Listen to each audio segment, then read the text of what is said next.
પછી ભગવત સૂતા એમનો પ્રતિછવિ, અને એમાં પ્રતિછવિ અને મોર તો ઊંઘી ગયો છે વગેરે કૃતિઓ જે સાયકોલોજીકલ ઇફેક્ટવાળી છે, બહુ સારી કૃતિઓ એમની પણ છે. દિલીપ રોય એમની આમ તો સંગ્રહ નથી થયો, એમની કેટલીક કૃતિઓ ખાસ તો ભૂખ, સ્મૃતિ, પથાર, પરિવર્તન વગેરે કૃતિઓ બહુ જાણીતી છે, સારી કૃતિઓ છે. ઉપેન્દ્ર રાવળ એમની વાચા સંગ્રહ, અને એ પણ નોંધપાત્ર છે. વાચા, બારાક્ષરી, ઘર ઘર, વન્સ મોર, આપો બા, આ લઘુકથાઓ કલામય છે. આપો બા લઘુકથાની તો વાત કરવાની ઈચ્છા થઈ જાય કે એક ભિખારણ છે, એને છોકરું તેડેલું છે, એની બેબી છે, એને છોકરું તેડ્યું છે, અને ભીખ માગવા માટે એની બા આગળ છે. પેલું છોકરું કંઈક બોલે છે, એમાં પેલી દીકરી જે તેડનારી છે રાજી થઈ ગઈ છે કે બોલતો થઈ ગયો છે ભાઈ, એની ઈચ્છા એવી છે. એટલે કહેવા માટે એની માને કહે છે કે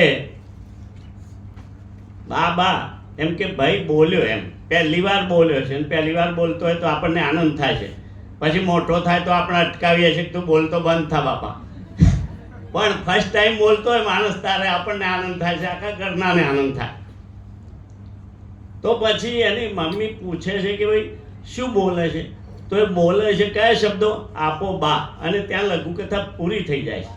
અને એક પ્રકારની પુઅર અથવા પોવર્ટી વિશે એક સરસ ધારદાર કટાક્ષ લઘુકથામાં આપણી સામે આવે છે. તો આ ઉપેન્દ્ર રાવળ અને બીજા ઘણા બધા લઘુકથાકારો, આમ તો લિસ્ટ આપી શકાય એટલા બધા છે કડીમાં, પણ હું અહીં એનાથી આગળ ભાવનગર, બીજું જે ભાવનગર ગદ્ય સભા 1963થી ત્યાં શરૂ થઈ, અને એમાં એક ગદ્યના એક સ્વરૂપ તરીકે લઘુકથા પણ ત્યાં રજૂ થતી. એમાં બે નામ ખાસ તો ઇજ્જતકુમાર ત્રિવેદી અને નરેન બારડ, આ બે નામો ઇજ્જત કરવા જેવા. એમાં ઇજ્જતકુમાર ત્રિવેદીની તો 8 સંગ્રહો છે. એ સંગ્રહોના નામ પણ અહીંયા આપી શકાય: કાંટા ગુલાબના અને બાવળના, કાસમ માસ્તરનું વસિયતનામું, સુદામાના તાંદુલ, રાઈના દાણા, ઘર દીવડા, વામનના પગલા, અને છેલ્લે 7મો સંગ્રહ 2012માં 7મો કોઠો. એમની બીજી વાત, એમને સામાજિક અને આર્થિક સંબંધો અને સમસ્યાઓના પ્રશ્નોની ચર્ચા કરતા કથાંશ અથવા કથાવસ્તુ એમની લઘુકથાઓમાં આવે છે.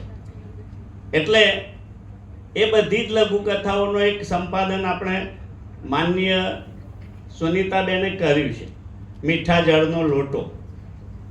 અને એમને એમના પિતાશ્રીનું ઋણ એ પ્રકારે પણ ચૂકવ્યું છે. અને એ સિવાય ઇજ્જતકુમારની પ્રતિનિધિ લઘુકથાઓ એવું સંપાદન પણ એમને આપ્યું છે. એટલે સુનીતાબેનને પણ આપણે સલામ કરવી પડે કે આ કામ બહુ સારું થયું છે કે એક જ જગ્યાએ આપણને એક સાથે મળ્યું છે. ત્યાર પછી જયંતિ મકવાણા, આમ તો એમને એક સંપાદન સરસ કર્યું છે ક્ષણોના આકાશમાં, પણ એમનો પોતાનો સંગ્રહ અનામનો માણસ એમને 1987માં આપ્યો. અને એમાં જે લઘુકથાઓ છે ખાસ કરીને પ્રતિકાત્મક, વ્યંજના ગર્ભ અને પુરાકલ્પન વગેરેનો આધાર રજૂ થતો હોય એ પ્રકારની સાપ, બારી, હિંસક પ્રાણી, આ બધી લઘુકથાઓ જાણીતી છે. ત્યાર પછી ઈશ્વર પરમાર સાહેબ, જે પોરબંદર, એમનો જે લઘુકથા સંગ્રહ છે તુલસીની માળા, ભલે એમાં મણકાઓ થોડા છે, પણ જે છે ભવ્ય કૃતિઓ છે. યુનિફોર્મ, ઢોરા, ધરતીકંપ, રામદુઆર, આ બધી ખૂબ જ સુંદર લઘુકથાઓ છે. અને લાઘવ શું કહેવાય એ ઈશ્વર પરમારમાં પણ આપણને પૂરેપૂરું જાણવા મળે છે કે લઘુકથામાં, કારણ કે લઘુકથા શબ્દ છે સંજ્ઞા, તો એમાં લઘુ સંજ્ઞા છે એ બાહ્ય કદની રીતે તો ખરું જ, ફલકની રીતે, પણ લઘુ શબ્દ સૂક્ષ્મતાનો પણ અર્થ નિર્દેશે છે. એ વાત પણ આપણને એમાં ઈશ્વર પરમારની કૃતિઓમાં આપણને જોવા મળે છે. ત્યાર પછી જનક ત્રિવેદી, જેમનો સંગ્રહ થયો નથી. આમ તો કુલ્લે 35 જેટલી લઘુકથાઓ છપાયેલી છે એમની, પણ સંગ્રહ કોઈ કારણે થયો નથી ને એમના પુત્ર ધર્મેન્દ્ર ત્રિવેદી એ સંગ્રહ કરવાનું કહેતા હતા. મેં એના પછી એકવાર ફોન કર્યો હતો, મેં તમારું આપેલું વચન પૂરું થયું નથી, તો એમને કહ્યું કે થશે, 100% થશે એમ. પછી તલકસિંહ પરમાર, સૂર્યકાંત સંઘવી, આ બધા નામો આવે. ડિટેલમાં આમ તો લખ્યું છે, પણ આપણે અહીંયા સમયના ધ્યાનમાં રાખીને આગળ ચાલુ છે.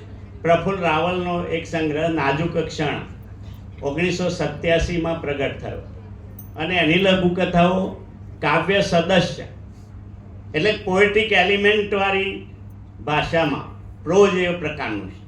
એટલે એ અર્થમાં એ સરસ લઘુકથાકાર તરીકે, અને ખાસ તો બીજું પુરાકલ્પનો એમના શીર્ષકો મોટે ભાગે, દાખલા તરીકે લક્ષ્મણ એવી એક લઘુકથા છે, તો નાયિકા એમાં વાત કરે છે કે હું તો સીતા નથી, જાનકી નથી, મારા પતિ પણ રામ નથી,